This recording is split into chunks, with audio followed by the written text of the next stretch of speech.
detail you were putting in there if there was been a band. That's what I do. Yes, Take one of each and exactly. pass it That's on. why. The expression that the heart can do gets covered up by a band. Yeah, Rice Miller, he's my inspiration for that kind of stuff, because he would do that solo thing, and he would just, you'd hear every little nuance. Oh, you bet. And you know, that's really hard to do with a band. Just one hand out. I've been on a D4 Bailey kick, and it's kind of the same Yes. thing. Yeah. Let's see. There are two handouts making their way around here. Okay.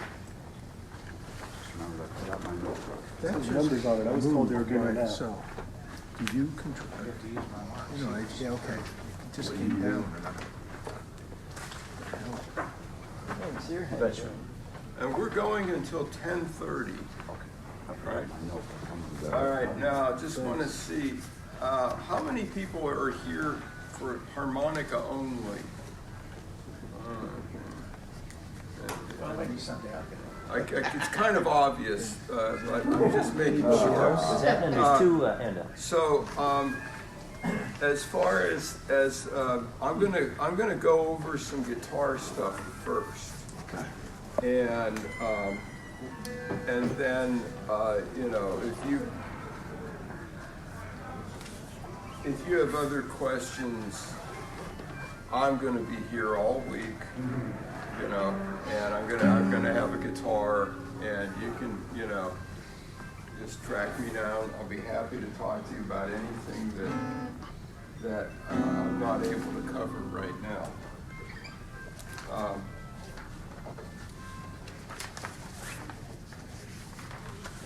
But let's see. I have been. I'll close that door.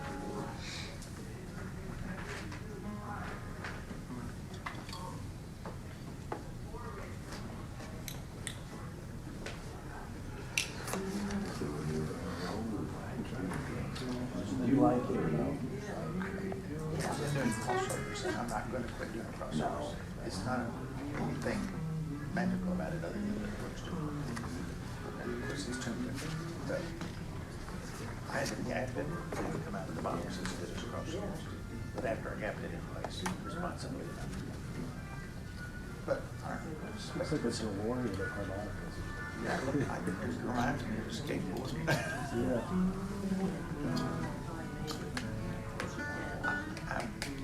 I'll send it to Mark and get him to customize it and see if it gets even better. He does a pretty good job. Using everything I learned from Richard. Yeah. I carry your toolkit, Richard. Oh yeah? Yeah. Yeah. I went all in on you. You know that. Yeah. Let's see. Let me grab one more chair. This one's a B flat. It's the one I got. But I have a country tuned in there. Let's try this.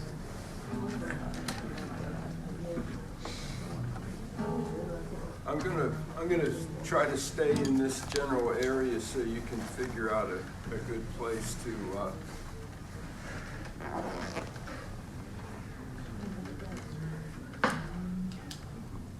All right, good morning, and thanks for showing up for my little class here. I know there's some tough competition right now, and there's other places you could have chosen to be.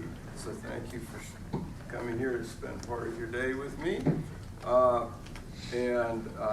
My focus is Sweet Georgia Brown, and I'd like to talk a little bit about why this song is just so awesome for harmonica players once you get past a couple of little hiccups in the process of playing some of the notes. If you play blues harp, you play, most of us play most of the time in second position, right? Because you got this big fat chord. And it is a built-in dominant seventh chord.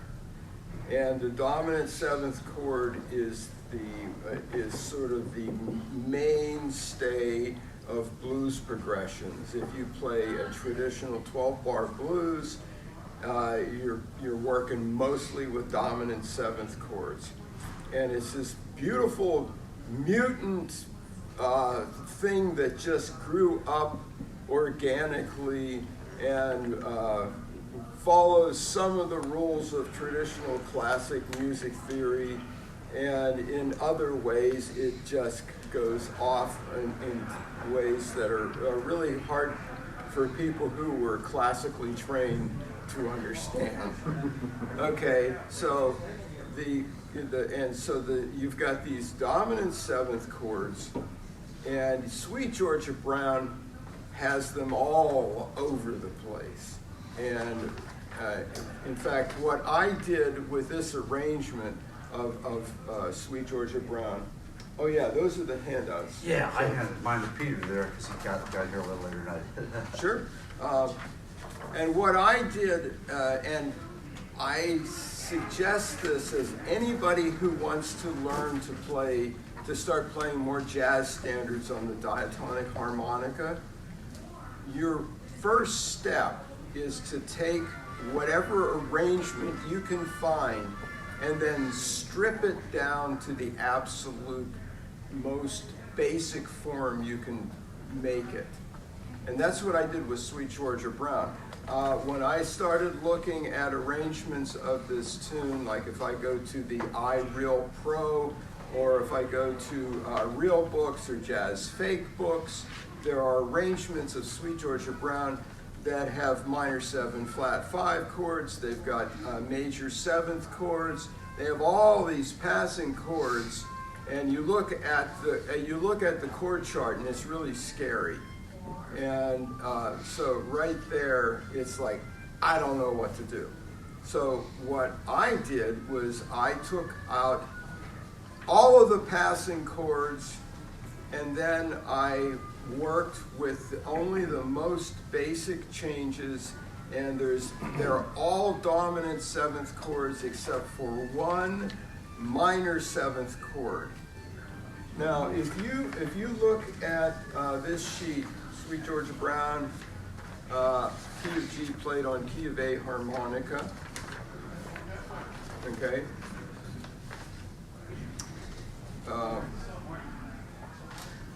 You will see, my glasses, oh, there they are. If you're wearing glasses, if you need glasses, you will see. Now, there's a couple things I'd like to call to your attention. You see A, B, A, C on the side of the sheet. Okay, Sweet Georgia Brown is a 32-bar song, and it goes in 4 sections, and this is the best model I've seen of how to understand it. You have an A section, a B section, and then the A section repeats, and then you have a C section. So, and that is how the chord progression works. So if you learn the chords for the first A section, you've got it covered for the next time that comes around. And this is a common song structure for like Tin Pan Alley tunes and a lot of the popular songs of the 20s and 30s. Many of them use this kind of a structure with various chord progressions. And now the other thing you will see is I've got the chords, and then right next to it in parentheses I have numbers. Okay, and those numbers are another way to understand the chord progression, and they are scale degrees. And what a scale degree means is, if we'll just take this with the key of G, all right? So key of G find a G note, do, or 1, 2, 3. See if you can sing along with me. I'll play that G note. 1, 2, 3, 4, 5, 6, 7, 1. Okay, those are the scale degrees. Scale degrees 1, 2, 3, 4, 5, 6, 7 are based on that major scale. And anytime you see anything like a flat third or a sharp 5 or something else that modifies one of those numbers, what that means, it is a half step lower or a half step higher than that note from the major scale. Does that all make sense? Yeah. It's when you understand that, you can figure out anything. If you've got if you have a formula in scale degrees, you can just sit there and work your way through. Hi, there are handouts up here. Take one of each. So, in this case, what we're looking at is one of the interesting things about this tune is that you're going a long way through this chord progression before you get to the 1 or the G chord, which is theoretically what the song is in the key of. Okay, so you're starting off. You've got the 6 chord. And then you see the A7th is the 2, the D7 is the 5, and then you see G7, 1, 5, 1, 3, and then back to 6, 2, and then in the C section, you've got the minor 7th chord, 6 minor, and then 3, 6 minor, 3, and then you've got on the last line 1, 6, 2, 5, 1. Now there are a couple of passing chords I worked in there, F sharp and F. Don't worry about them. Okay, just don't worry about that for now. But the idea is, the sooner you get this chord progression in your head, so you can remember it as you're playing the tune, the easier or the more intuitive it will be to improvise over the chord progression. I mean, it's the same thing that happened when you play 12-bar blues. The first time you tried it, you got lost, but then after you did it 100 times, you got to the point where you just intuitively know we're moving to the 4, we're moving back to the 5, 5, 4, and all that kind of stuff. And this will take you to another level, because now we've got the 6 and the 3 and the 2 and the minor 7, the 6 minor 7th chord. So if you can already understand a 1, 4, 5 progression as a 12-bar blues, you've got your foundation for understanding this. Okay? And all right. Now, if you look at the other sheet, on this side that's got the guitar chords, okay, that on the bottom half of that page, you will see the Sweet Georgia Brown basic chord arpeggios on key of A harmonica, and then I've got them I've got three lines there. The top line is harmonica tab. The middle line shows you the note names of the notes that you're playing, and the bottom line shows you the scale degrees. So the formula for a dominant 7th chord is 1, 3, 5, flat 7. And the way you understand this is that anytime you're using scale degrees, you've got to remember, what are you using them for? Okay? There's 3 different ways you can use them. You can use them to describe a scale that you're playing, and in the major scale it's 1, 2, 3, 4, 5, 6, 7. You can use them to explain a chord formula or a chord arpeggio, and then the root note of that chord is the 1. Okay, so that can be a little confusing at times if you're thinking, I'm in the key of G, but this is saying, you know, so you just have to calm down and say, I'm playing an A 7th chord. The chord formula is 1, 3, 5, flat 7, just like all the other dominant 7th chords. And the A is my root, so that's the 1. Now that I'm analyzing the A 7th chord with scale degrees, I just remember that the root is the 1, okay? So that'll clear up a lot of potential confusion. And what was the other thing? And the other way you can use scale degrees is to describe a chord progression, which is what you saw on the other sheet where I've got the numbers, okay? And just as a quick, if you flip that page over, just very quickly, if you look on the top line on the right-hand side, you will see Nashville numbers, okay?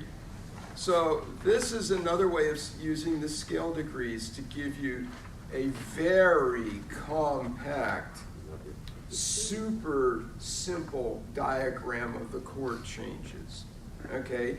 And with Nashville numbers, they don't put anything down that you don't, you know, like, since we know these are all dominant, these are all 7th chords, I don't have a whole bunch of 7s.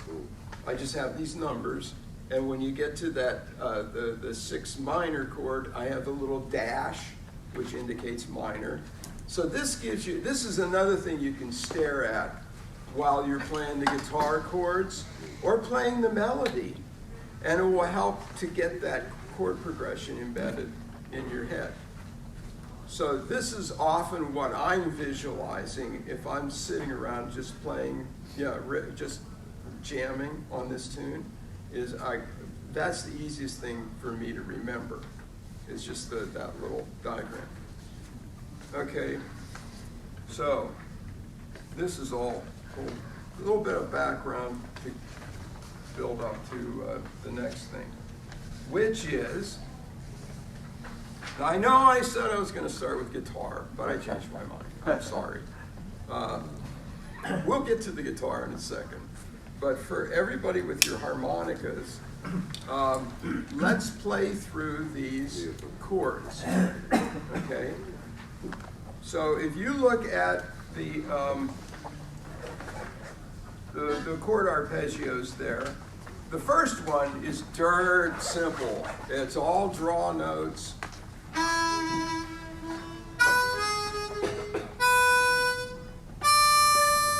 Okay?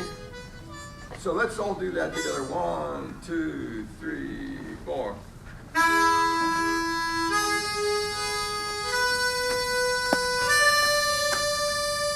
Okay, that's the first chord in Sweet Georgia Brown. Now the next one has a bent note. When you see that 3 with the apostrophe, that means a half step bend.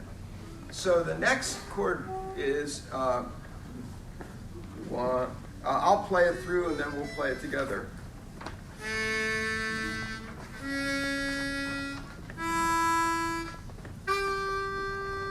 Okay, you ready? 1, 2, 3, 4.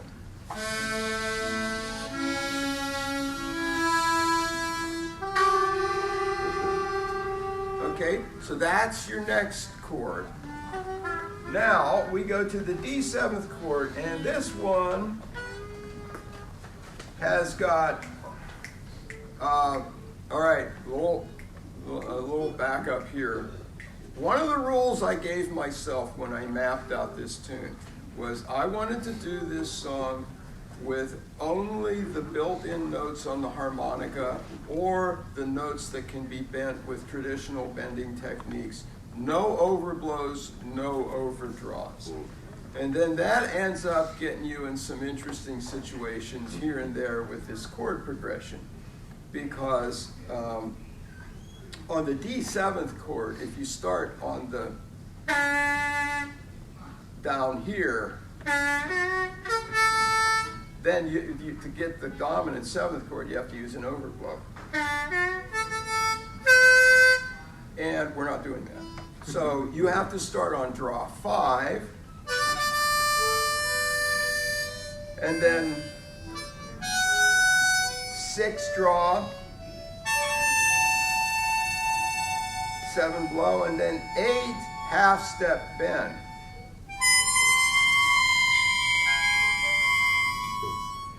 So that is a challenge that you're going to have to work through if you want to play these chord arpeggios all the way through this tune. All right? Now that you've got that one happening, you go to the G7th chord, and in this case, the root note of the chord is a half-step bend on draw 3.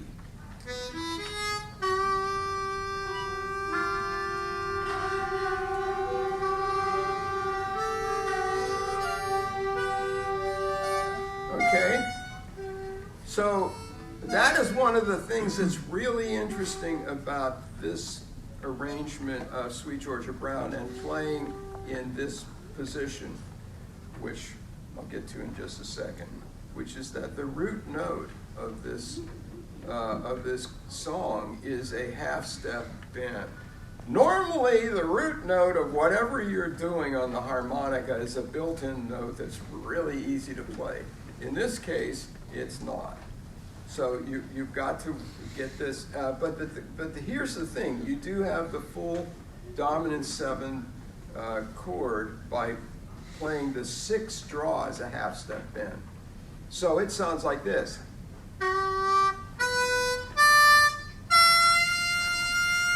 Okay, so let's play that together. 3 draw, half-step bend.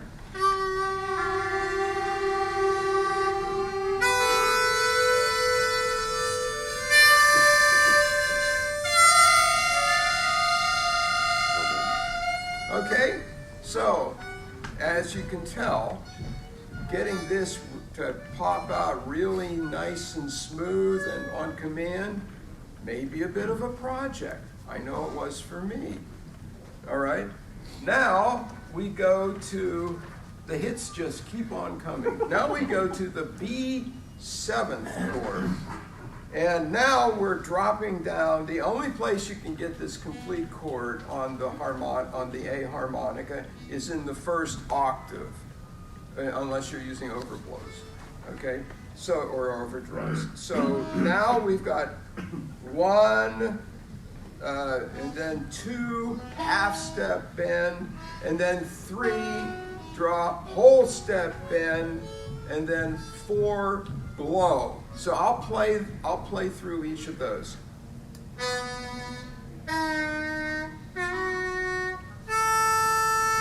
Okay, let's give that a shot.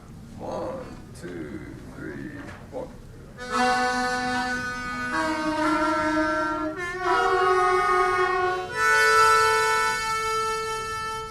All right. Now the other thing about this is when you have this dominant 7th chord in your head so that you can sing it from any root note.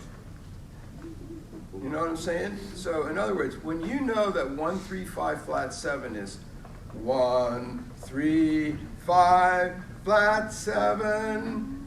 Let's sing that together. 1, 3, 5 flat 7. So, and now let's try the minor 7th chord. Let's see if you can hit it with me. 1, 3, 5 flat 7. Okay, so these are great things to do when you're practicing these chords. go back and forth between playing the notes on your harmonica, singing the scale degrees, and as you're playing like this chord,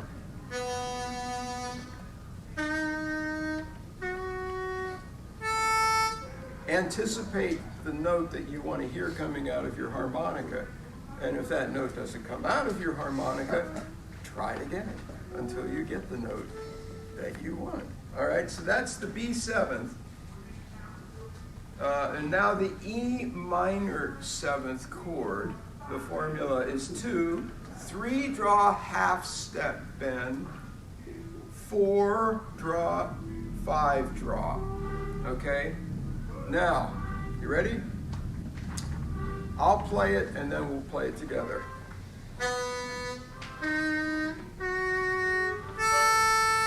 Oh, what are you doing, Rich? That was the B. Give me a chance here. All right, now I'm on the right root note.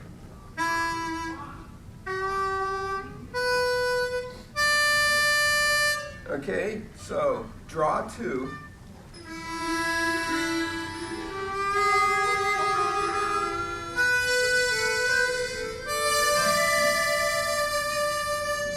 Okay, so that's the E minor 7th arpeggio.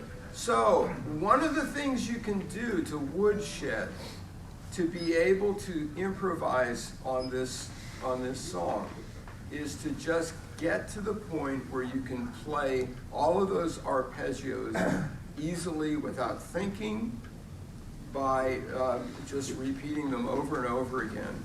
Like I said, the E7.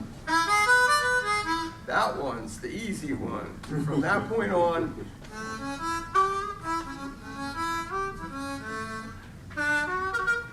no, I got to start up here.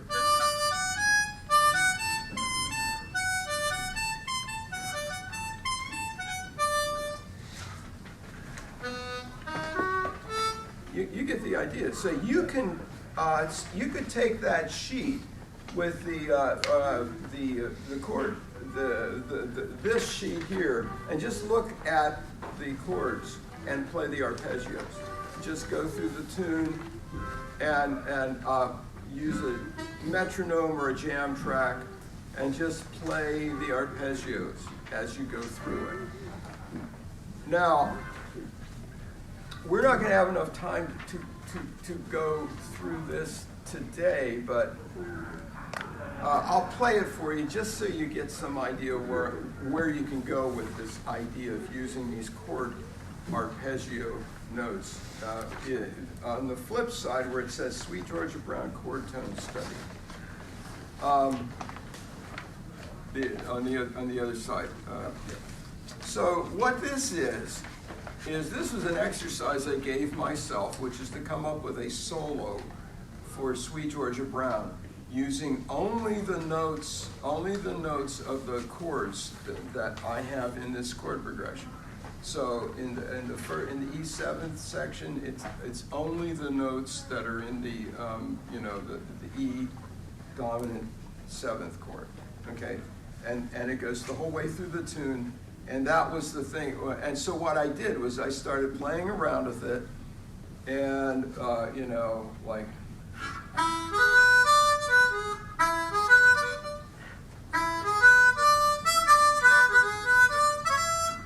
Finding, and see, this is the next thing, is once you get the basic arpeggio, then see how far else it will go.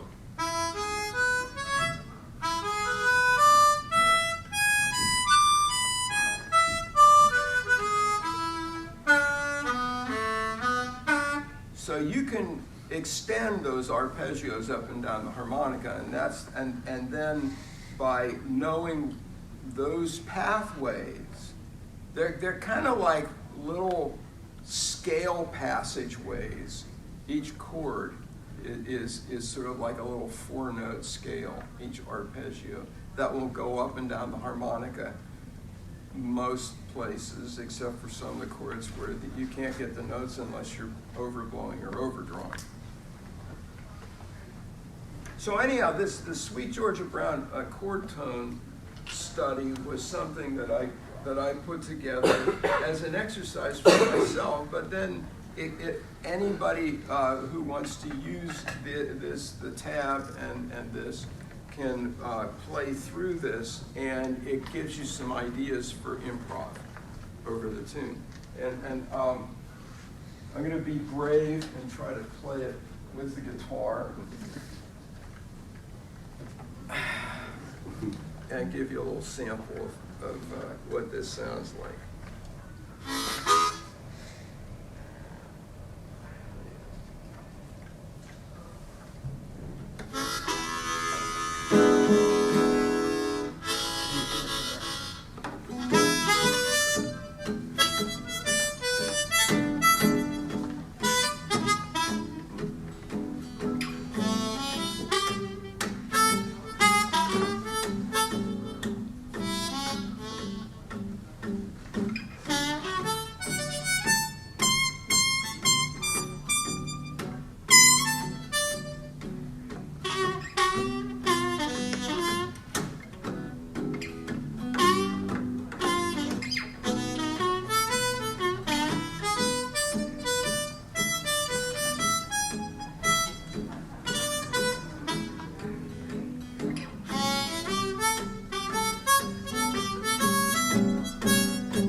Let me try that again.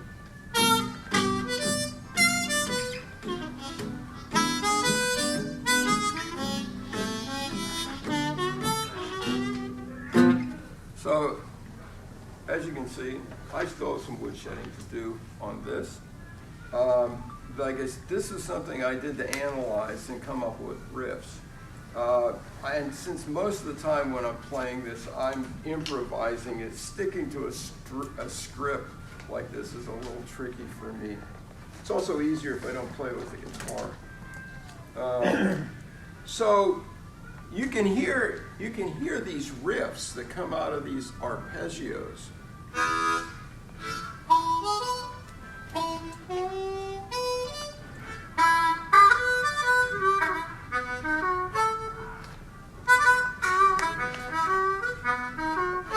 So those are the E minor 7th arpeggio and the B 7th arpeggios, and they're just.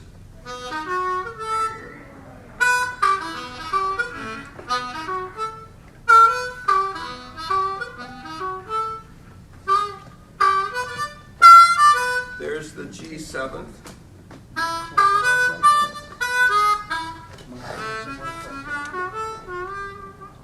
Okay, so this is the kind of stuff you can start spontaneously throwing into your improvisation once you really get these arpeggios under your belt. So that and coming up with your own chord tone solo is a really interesting project. You'll discover all kinds of stuff. Like I said, I did this as an exercise for myself. And I started off coming up with really awful, super lame chord arpeggio, chord tone solos, and then gradually started finding some interesting things to put in there. Okay, how are we doing so far? Are you starting to feel kind of like a little burned out and saturated? Is this a bit much to take in right now? Well, I'm good. Yes. Yeah. For example, for me, this is the first time I really heard Georgia Brown. I don't know why, but I live in Hong Kong, so the music scene is different. Is it possible for you to play the whole thing with the guitar and the Yes, that would be a really smart thing to do, is to play the melody of the song. So I will do that. Can I take a video? Is it okay? Say that again? Is it okay? Can I take a video of you? Oh, absolutely. Yeah, anybody who wants to record any of this, no worries. Yeah, so I'll play let me just play it first on the harmonica. All right, now, here's the other thing. I changed the melody just slightly in one place because to play the melody the way it's written in real books, you need to use an overblow in one place. So I rearranged the melody a little bit so that I didn't have to use that overblow. So I'm gonna do my try to follow this really strictly, exactly what you're seeing on the page. So if you look at Sweet Georgia Brown, key of G played on key of A harmonica, that is what I'm going to play.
Cool. Let me play it one more time, right?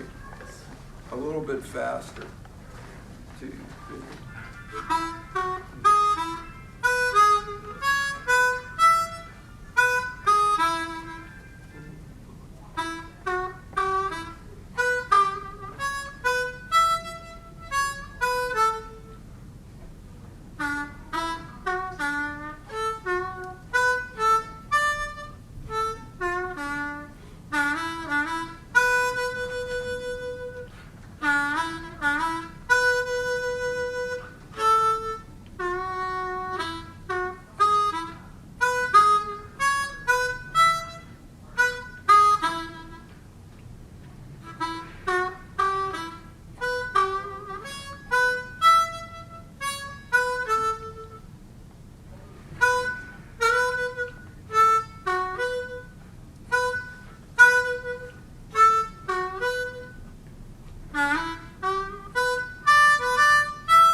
Okay. Yeah. There, nailed it that time. Yeah. So, Do you have any more? oh yeah, right there.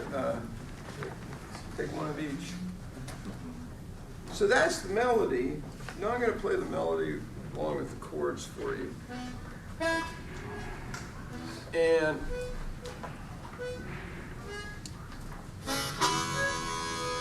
so for those of you who are aspiring to play this with the guitar and the harmonica, this is the most basic version of it.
when you just start playing around with it, there's I played this at farmers markets and stuff like that, and it's a lot of fun because at this point I can remember the progression well enough that even if I make mistakes, I can sort of like lurch over to the right note and make it work. So, that's what you can start to move towards in this song. That was the basic one, huh? The first time around, and then the next time around, I said, "Well, I'm on a roll. I just played that right, so let's have a little bit of fun." So then I just start messing around, and Richard, I have a question. yes. While you were just soloing now, in your head, were you hearing the lyrics of the song as you were soloing? In addition to knowing the chord progression. That's a really interesting question, and I've never learned the lyrics to this song. There are lyrics. You can find them, and you can learn to sing them, and that would be, because that's what I do with a lot of other tunes. Like if I'm playing a solo on like Long Black Veil, that's what I've got running in my head. 10 years ago on a cold dark night, and so that's actually a really good idea. And thank you for asking that question. That's another great way to do this, folks. Learn the words. Do you look at like positioning on this? I mean, as the chords change from the E7 to the A, is the position on the harp? Because the first is kind of major, and then the second sounds minor to me. Right. I always thought that was a minor chord. I didn't realize that was an A7. Okay. Okay. So yeah, another great question, and that is. This is where having this little bit of music theory can help you out, okay? In that first chord, you got this straight up, okay? In the second chord, if you listen to the chord arpeggio,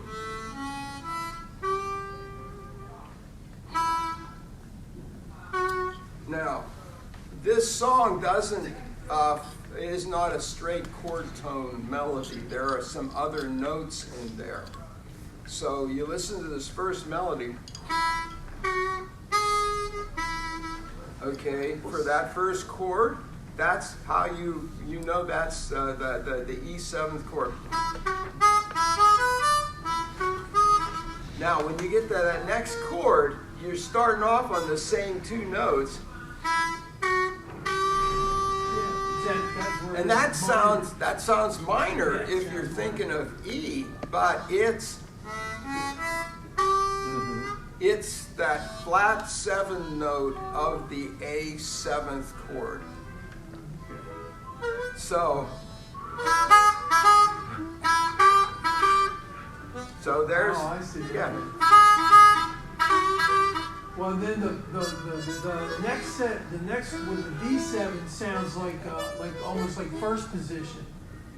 But it definitely sounds like a different position when you go into the D7. Okay, yeah, these are terrific questions. Really super cool because it's making me think of new ways to work with this tune. Now, if you want to think of the root note of chords, and this is where it gets really in the weeds, key, harmonica, okay? The first chord, E7th on A harmonica, you're in second position, okay? The second chord, A7th, you're in first position. You're in first position on Yeah, the second. if you're thinking of A as your root note. When you get to the D7th chord, you're in 12th position. It's 12. Right? Yeah, That's right. okay, you're in 12th position. And then when you get to G7, then the key, also the key of this song, you are in 11th position. Okay? Oh, And yeah, that's the- like, what? Now, So- while we're on this subject, you go to this other sheet here to go to this page. Okay? And you look at the top row, middle position, where it says harp position finder. Yeah. Now, it's a little wheel I put together that I have available here, that you put the key of the song at the top at number 1, and then you can see all these different positions as they work out. And when you see, so the notes represent harmonicas you could be playing. If you look at the A note, you'll see that is 11th position, right? Okay. If you look at the D note, you see the 12th position. You look at the G, okay, first position. So these are referring to the harmonicas that you could be playing. Are you with me so far? Key of song is the key of G. If you play on the A harmonica, you're in 11th position. You see? Now, the thing about this, if you look at this, you'll look at second position to the left, the C harmonica. You'll see third position, F harmonica. Okay? Now, the thing about the circle of fifths is it got that root at the top. When you go one notch to the left or the right, there's only one note difference between those scales. So in other words, the closer you are to the top of that circle, the more notes you have to play with that are built in on the harmonica. So how many of you all play in first, second, and third position? Sometimes. Okay, so you all know that that third position has a, it's not that hard to get going on it, right? Because there's a lot of notes that are that share the key that you're playing in.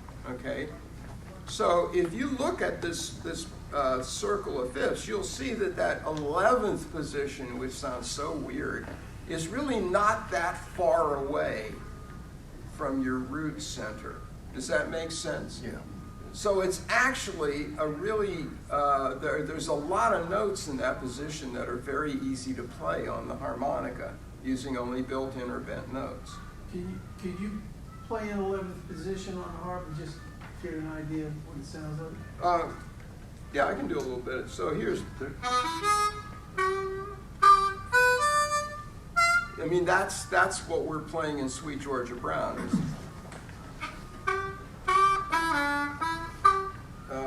This is one of those cases where I'm going to have to give myself a little bit.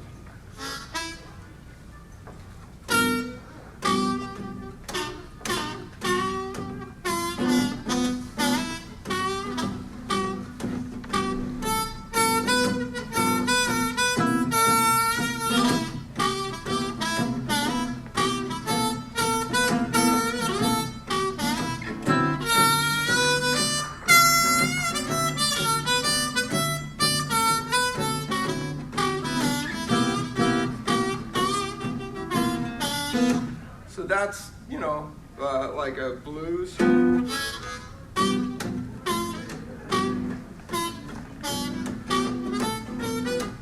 Let me see if I can. Bad whiskey. Bad whiskey. Bad whiskey made me leave my happy home. Okay, so that's song.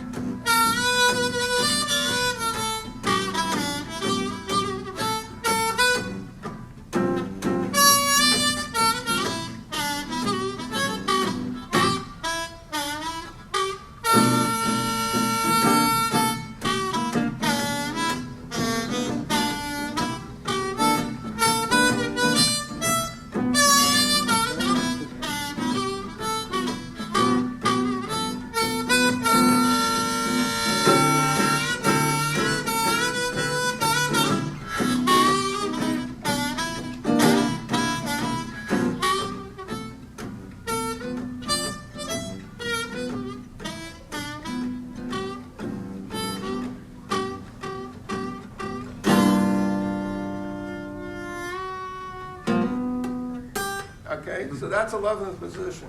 One more question. So then, second position or second whole draw ends up being the relative minor of that position, right? Probably. My head's a little fried at this point. So sometimes this technical stuff.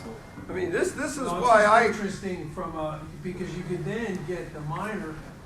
So Yeah. in that key, you would have G minor, and if you play in 11th position, now you've got the G minor that you can. Yeah, yes, that's the thing about exploring these different positions on the harmonica, is that every position has got some real sweet spots. And, I would have never thought of playing in this position until, it's like years ago, there was a guy named Pierre Beauregard, who's a really interesting character. He started the Cambridge Harmonica Orchestra. He worked with Magic Dick for years. And I would talk to him on the phone, and he's like, he gets really excited, and he said, "Okay, Rich, go get your B flat and your C harmonica. Okay, we're going to play Sweet Georgia Brown." So he started going into this thing, and he was playing all of these chords and stuff, and then he had me switch harps at one point just to make it easy. And I'm going to tell you that little trick here in a minute. But he's the one that got me started on playing it. And he says, well, see, if you play it on an A harp, he says, don't think about the key of the song. He says, if you pick up it's in G, okay, we'll think G, the song what we're working with. He says, if you pick up a C harp, yeah, you can get some of this stuff, but a lot of it's pretty, But on the other hand, if you pick up that A harp, their first chord is right there built in. Makes it easy. So because of this, the nature of this progression, it makes it a lot easier. And so here's a little trick for everybody. If you're finding when you get to that D chord that you're really struggling, when you get to the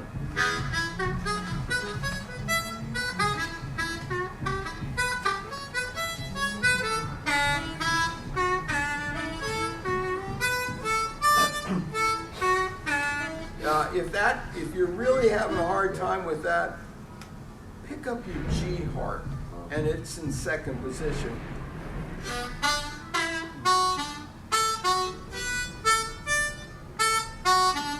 Okay, you got that?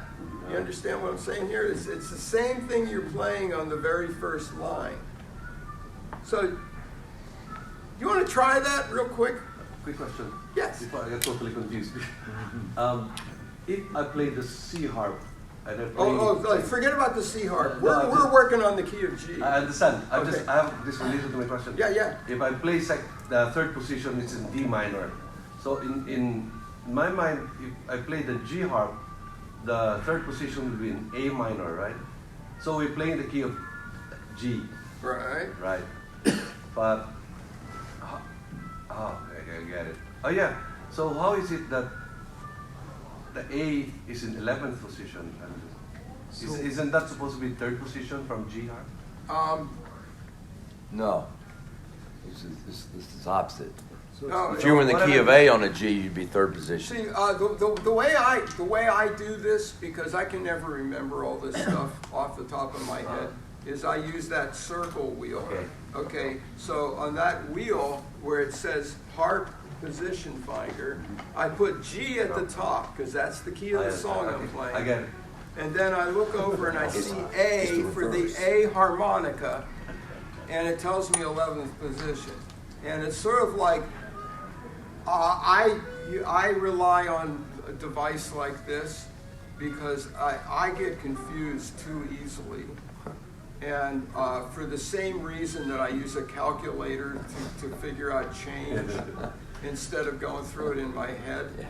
Yes? If I can, so on a C harp, the 11th position would be B flat. Right. Which 11th and B flat sounds scary, but like Richard mentioned, these things are only one note off. So if you go from C harmonica to 12th position, F, you're only changing one note, and then to go to 11th, you're only changing one other note. You're adding two, you're basically adding a flat each time. So you go to F, you're adding B flat to keep the major scale. To go to B flat, you're adding B and B flat, are the only two different notes. So that B flat, which is your 3 single, note bend, or on our A harp, that's how we would get G.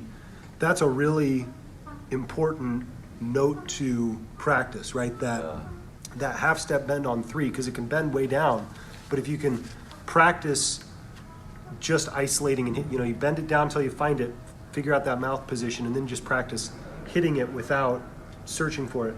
Right. And it becomes a note that you can just use. Then that B flat on a C harp or a G on an A harp really unlocks the rest of it, because the rest of the chord is there so naturally. Those arpeggios are all, not just on the harp, but they're on the harp in, it's all draw notes the rest of the way up, or you get to the 4 chord, it'll, a lot of the arpeggios keep the same breath direction. So that's the nice thing about 12th and 11th position. I don't that, Again, So- I just sort of, in my mind, I got the wheel reversed. So now you actually gave the keyword, it's reversed. Oh yeah. I do the same thing. I do the same thing. Yeah, see, that's the thing about a lot of this theory related to the harmonica and the circle of fifths is that it's sort of like, I understand this much better on a sort of non-verbal level when I'm playing, because I have practiced this stuff. Trying to explain it is like, frankly, I was pretty nervous about doing this class, because when I start getting confused, I look like, it's not a good look. But anyhow, what were we talking about? The positions. You were The gonna- positions, you were yeah. gonna do switching. Yeah, see the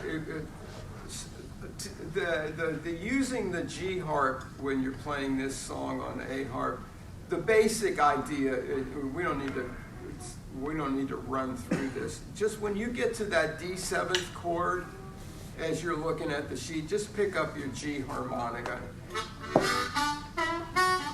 and play what and just play the from the draw 2. And it makes it real easy.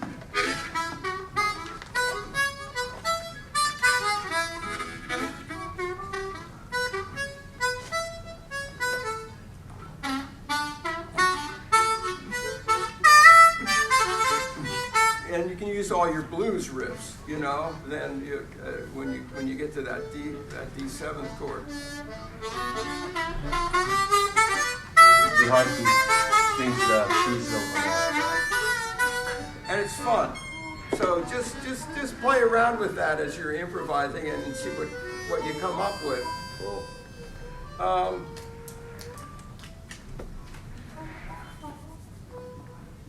Okay, how are we doing so far? Is most of this sinking in? Yeah. See, the thing is, I really try to design these sheets so that you've got something to study when you go home. You're not going to get this all right now. I sure as hell did not get all of this quickly. I've been messing around with this song for a number of years. The other, on this sheet here also, just as in terms of mental models, you will also see the note layout of the A harmonica that you're playing. And then underneath that, I have a scale degree diagram, okay? And when you see the 1, that is the root note of that 11th position.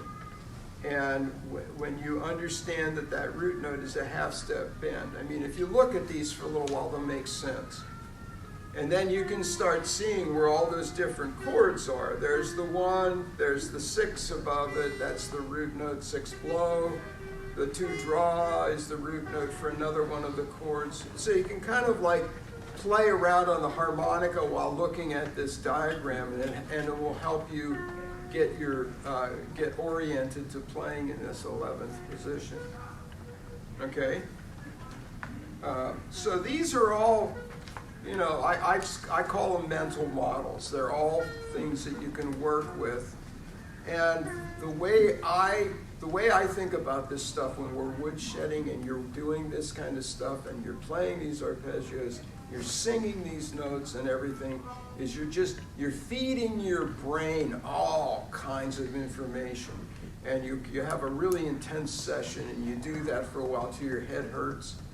And then you stop and go do something else for a while, go for a walk, go take a cold shower, and change the channel, think about something else, sleep on it. And then what happens is that your subconscious mind works on this stuff while you're not interfering anymore and sorts it out for you. Okay? So the next time you look at it, it makes a lot more sense. So when you look at these sheets in a week, you're going to go, oh, okay, yeah, the first time I looked at this, it was like, what is this? But now it's sort of making sense, So that's how I think about this stuff. So the steps, quick overview again, 50,000 foot overview. Learn the melody of the song, and if you learn to sing the words, that's great. That's a great way to learn the melody. So you should be able to sing through that melody. Learn the chord arpeggios. Be able to play all those arpeggios. And spend extra time on all the ones that are difficult. I guarantee you, if you play that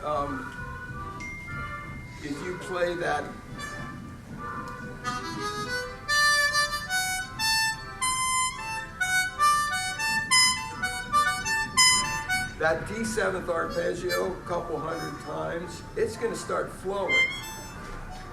And same with that.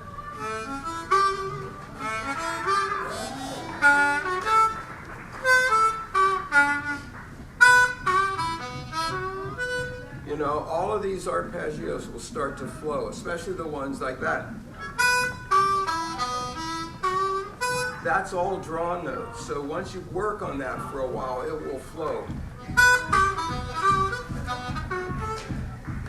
Okay? Wow, we've got a lot of entertainment right now, don't we? Woo! Got the rhythm section over here. We've got the other band over here. All right, now, it's 10 o'clock. I would like to spend a little bit of time for the benefit of the guitar players, just to go over some super basic stuff on how I play these chords and how I think about playing them. And if you look at the chord diagrams,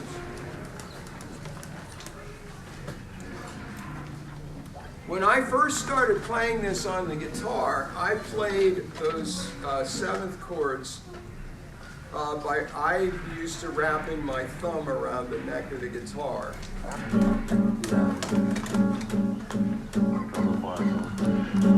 But not everybody can do that. So I rearranged this so that I'm not playing them with my thumb wrapped around the guitar. I'm playing them as I have them diagrammed. So if you look at that G7th chord, you'll see that I've got my first finger here on the root, skip a string, then I've got my second finger here, and then my third finger here.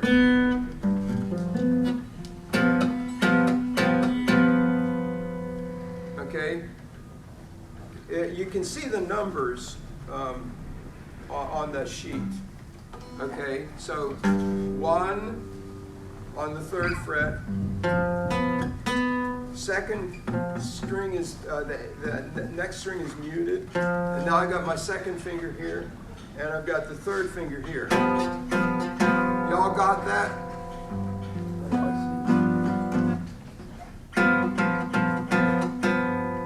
All right, now, here's the next form. Let's play that E7 chord. Now, we've got the third finger on the third string.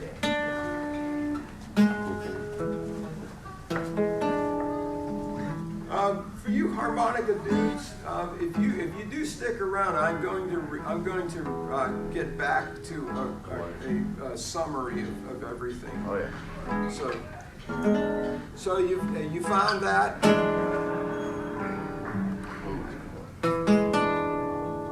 Can you see the diagram on the page? Okay. Yeah. It's hard for me. You'll see the first finger in the middle of that triangle. Yep. The second string, the second finger on the root note, and your third finger in that.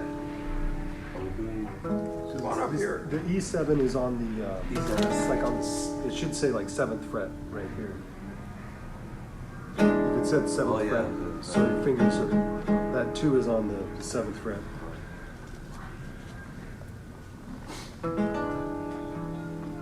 Find it? Yeah. All right, so that's exactly the same form that you're using when you play the D7th. It's just moved down. You just slide your fingers. E7th, D7th. Right. Okay? E7, D7, you slide down to the 4th fret. Yeah. So once you know where the root note is, you can play, in different. Now, here's the really cool thing about using these chord forms. If you keep your third finger on that string, you can move from this A, or the E7th chord, move your third finger down a half step and then rearrange your other fingers for the A7th chord. So you keep you can keep your third finger on that string the whole time you play.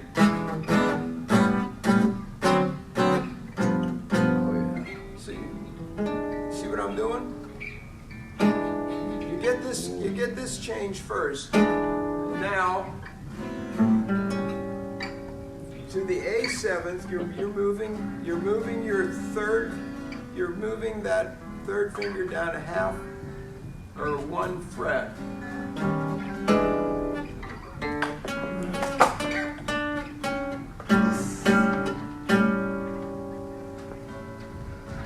Follow me? Yeah. Okay. So that whole first part of this tune, you're just flipping back and forth between these two chord forms, and your third finger never leaves the string. So it keeps it there as a guide Wow, rail. no kidding. Yeah, so watch.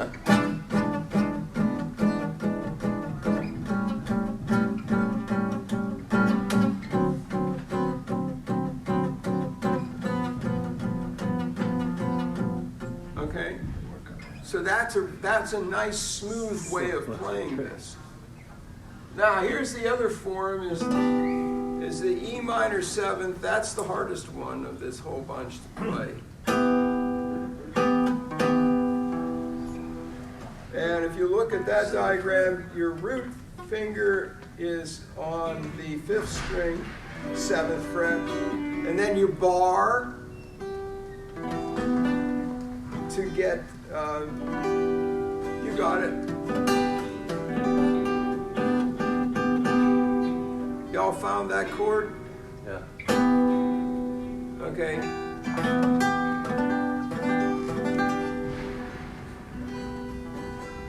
am I doing wrong here? Well, you're just playing the whole. You're playing the high note as well. Play it. Are you muting it out? Yeah, I'm. All right.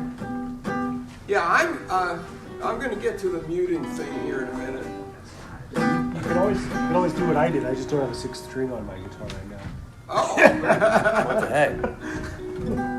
I got it in the bag. I just Okay, so this is the hardest change here, is getting the E minor 7th and then going to that B7, which is that same form as the A7.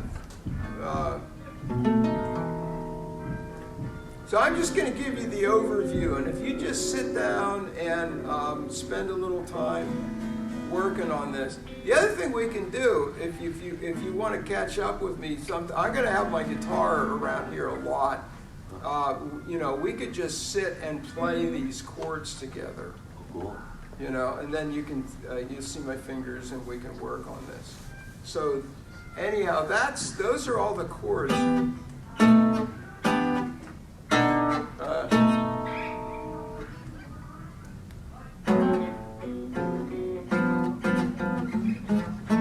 So once you get these, once you get your fingers to do these shapes, then you'll be able to look at the chord progression and play these chords.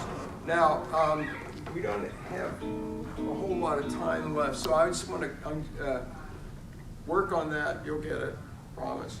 Now the other thing is the way I'm using my left and my right hand to mute strings. When I play this E7, I'm using the karate chop part of my right hand. Okay, this part is landing on the strings down here. I'll stand up to make this a little more obvious. So here's how I'm muting these strings. When I play this E7th chord, okay, this finger here is touching the B string, so it doesn't play.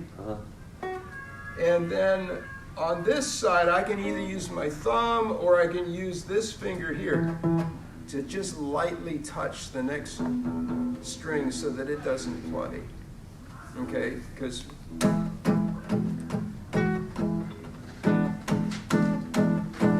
and I'm also touching these strings in between. So, okay, so watch my right hand. So what I'm trying to do is get this chord vamping, comping sound on the guitar, where the strings only ring for a short period of time to make it more percussive, more like a drum hit, okay? Now the other thing I'm doing is with my left hand, I am pressing down on the strings just for the duration of the time I'm playing them. So I'm going, I'm squeezing down, letting up, and then it mutes the strings on that end. So between these two different ways of muting the strings, I can get a really nice percussive sound. And you're also keeping all these other strings from ringing. If I play this with bad technique, this is what it sounds like.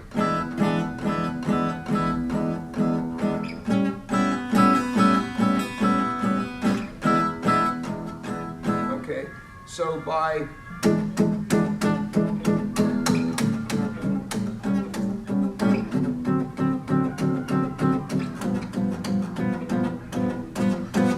listen to the master of this style of guitar playing, look up Freddie Green. He was the rhythm guitar player for the Count Basie band for years, and he really had that. And you can also see videos if you look and you watch how he does this kind of stuff, and he's squeezing those strings and doing all this.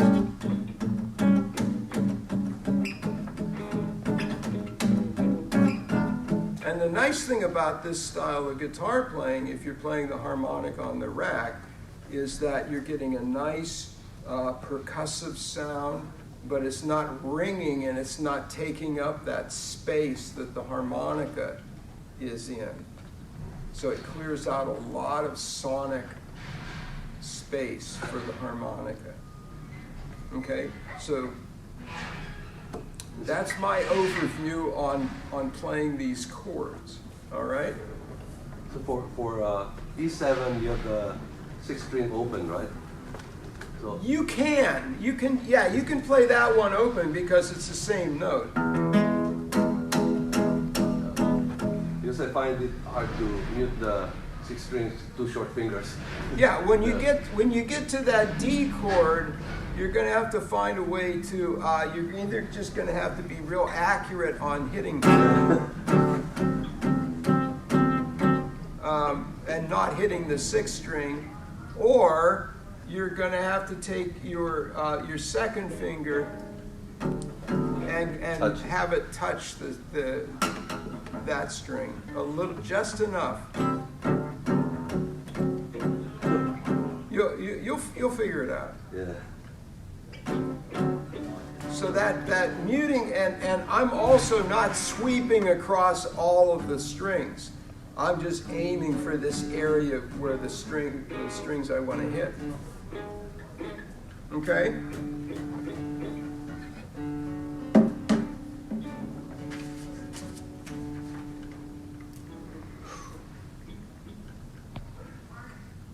Yes. So, getting back to the harmonica, the tough thing from my perspective is the first note of the tune sounds like the tonic note, and it's not.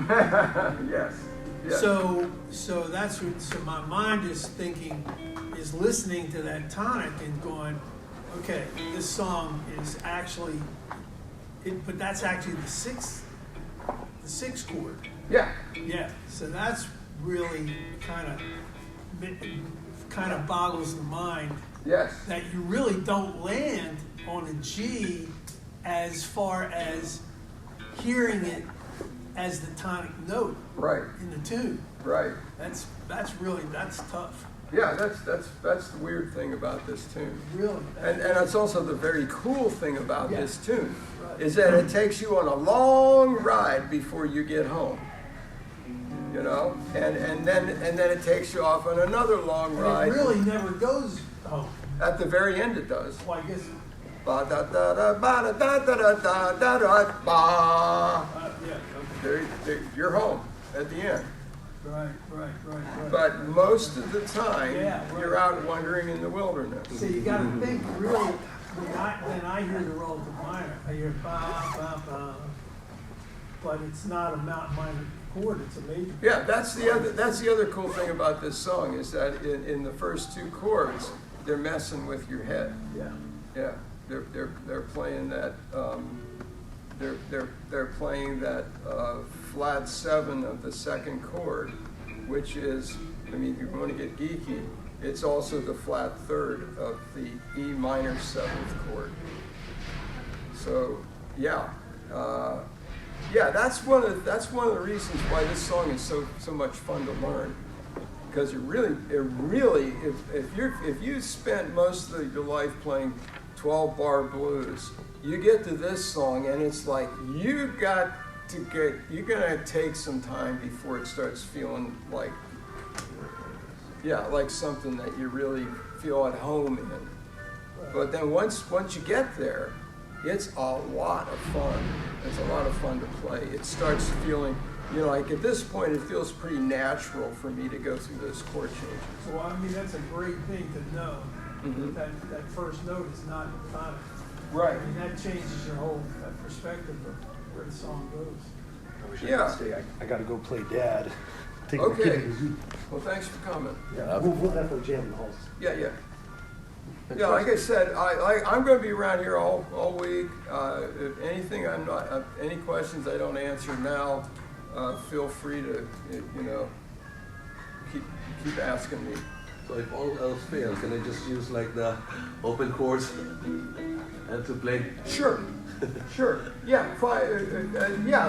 Any way you can play those chords go for it.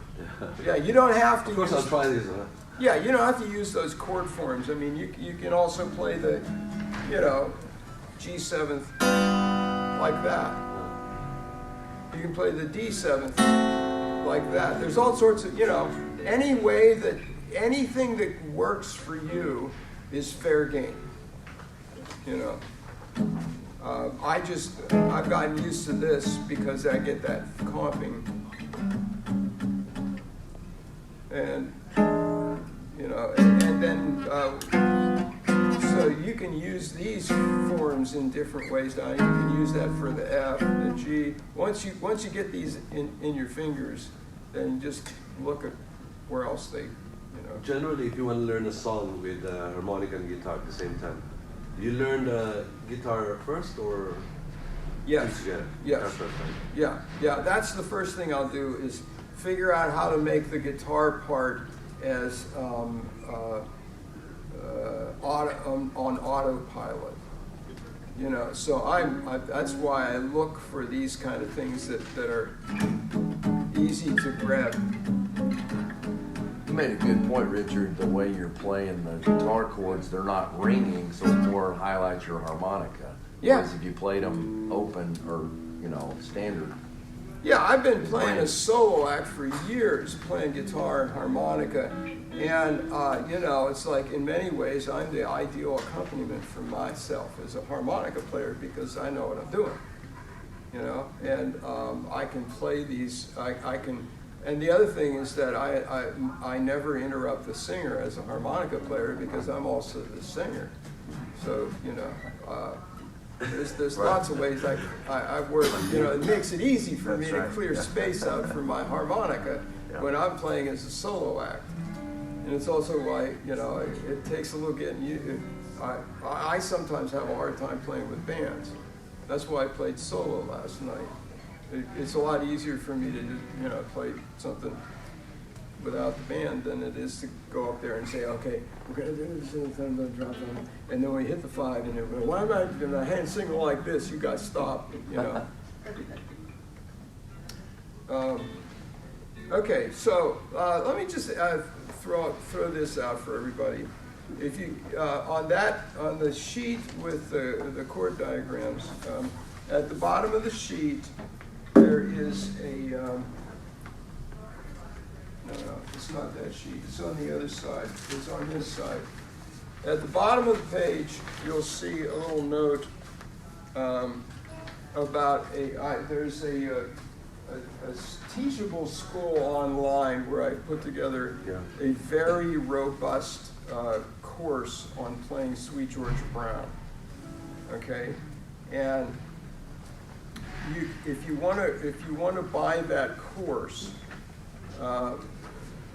While you're here at SPA, I'll throw in a half-hour Zoom session for free on Sweet Georgia Brown or whatever you want to do.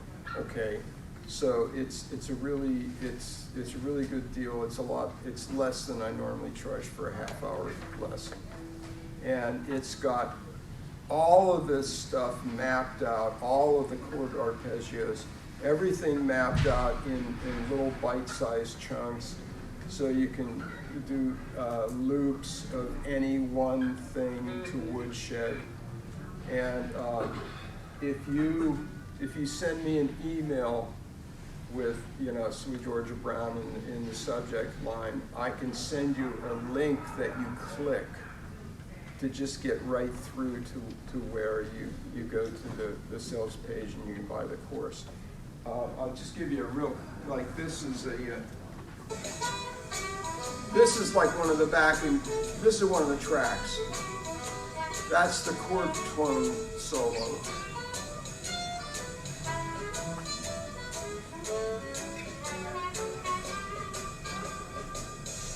And, and I've got a whole bunch of tracks where I've got all of the harmonica parts broken down one step at a time. And the guitar backing tracks, and and then a whole bunch more on strategy of learning to do improvisation on this song. So anyhow, it's this is something that's available. And like I said, if you want to jump on that, while you're here at SPA, then I'll throw in a free Zoom lesson. So there you go. That's my dog and pony Richard, pitch. how much is the course? $27. So, normally I charge more than that for a half-hour Zoom session. And the other thing is you can download all of the PDFs. There's a whole bunch more PDFs and MP3s, practice loops. You can use them online, speed them up, slow them down, or you can download them and, have them available. What's your take on practicing with a looper? Oh, I love it. That's some of the tracks in this course are me playing the same thing over and over again. Okay. And if you use, there's also a transcribe device. There are devices you can get where you can isolate a loop and then just have it play over and over and over again. Yeah. And that's definitely a great way, like for that D7th, getting that drilled into your head. If you've got a practice loop for that, and you just sit there and do it over and over again for a couple of minutes and once a day, you'd be amazed at how much progress you make in a week. Just pick one target and work at it until you get it. Any other? Yes. I got a question. Do I understand this correctly? That the majority of this chord progression is a 6-2-5-1, but it's all in major rather than a minor 6 and a minor 2. They're all of these chords are dominant 7th chords. Right. So they're all, the dominant 7th chord is this great mutant chord that's major, but not completely, because it's got that flat 7. And that's what makes the blues so edgy and interesting. So these are all, 6-2-5-1 dominant 7th chords. Okay. And then when you get to that last section in the song, you've got the minor 7th chord, which gives you another, it like shifts it into a different place, and then you come around and you come back to your conclusion. And the other thing that this song does for you is it gives you a lot of great workouts on 2-5-1. You all familiar with, you ever heard of a 2-5-1 progression? They're all over the place in jazz. And it's like,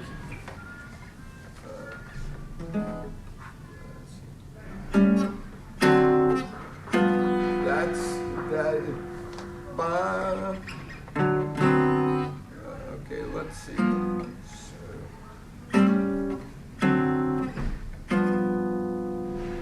So here's G7, that's your 1, okay? Here's A, that's your 2, okay? Here's your D, that's the 5. This is like you'll hear this progression in one form or another everywhere in jazz. People who study to be jazz musicians learn 2-5-1s in all kinds of different forms. There's also let me see.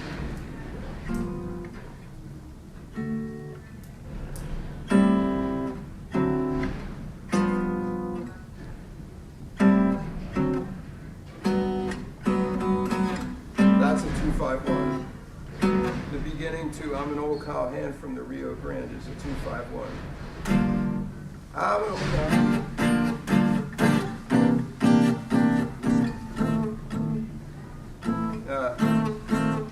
So anyhow, it's something that you will absorb as you learn to play this song. You will absorb the feel of a 2-5-1 progression, and you'll see it in the numbers in the chord progression.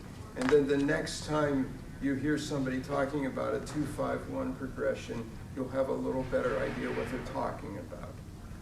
Okay, so that there are 2-5-1s all over the place in this song. And the more you work at it, you'll start to recognize how they play out. Any other questions? So on this, the E7 and D7, it's the same fingers you're using, right? Yes, Okay. yes, that's the cool thing. If you look at those the E7, A7, D7, G7, B7, the E7, D, and D7 are the same fingering pattern. They're just moving up and down Yeah. frets. The A7th, the G7th, and the B7th are all the same fingering patterns. They're just Yep. sliding up and down the neck. And you mute on the E minor 7, you muted the high E with this. Is that what you did? I'm muting all of the strings a little bit with the heel of my hand. Well, I barred it, and the high E was ringing, Right. you know. Well, and that chord, it sounds fine. Okay. Yeah. But it's when you're playing some of these other chords, you don't want that E string ringing at the top of the neck. Relatively new original. If I was barring it, how would I mute the high E if I had it barred when I needed? Well, how would I do that? I don't know. All right, everybody, thanks for being here. Thanks, Richard. Thank you, Richard. Yeah. And for those of you online, is there a place at the SPA website where we park PDFs and stuff for them to download? There is. Okay, I'll make it a point of getting these handouts up there so you can get them. Okay, so thanks. And for those of you online, thanks for showing up. I hope you got something out of this. Thank you. I got this.